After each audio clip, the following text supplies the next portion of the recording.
The U.S. Supreme Court will hear a potentially historic case on Tuesday over the legality of same-sex marriage in oral arguments that will cap more than 2 decades of litigation over the issue.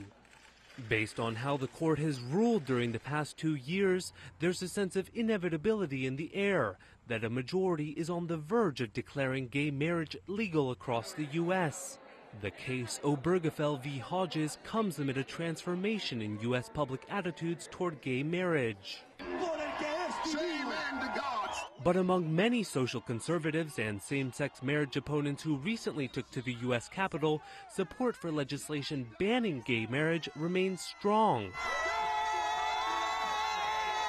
That politicians should step back and really look at what is good and what is truth, and really not impose what is so unnatural on the rest of us.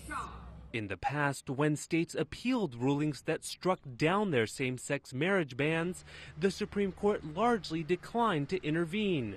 But on Tuesday, the 9 justices are hearing oral arguments over an appeal that upheld gay marriage bans in 4 states.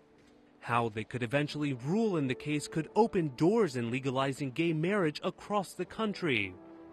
Family Research Council Senior Fellow Peter Sprigg. We simply think that the government should not actively affirm, celebrate, and subsidize those relationships by redefining marriage, and should not be actively punishing the people who happen to disagree or disapprove of homosexual conduct. Yet questions remain. It's unclear how Justice Anthony Kennedy, who is in the conservative camp but has taken the lead on gay rights, will show his hand in the 2.5 hours of oral arguments. Officials expect the courtroom to be packed to its 400-seat capacity. Lines for general spectator seats began forming around 6 a.m. on Friday, more than 4 days before the oral arguments began.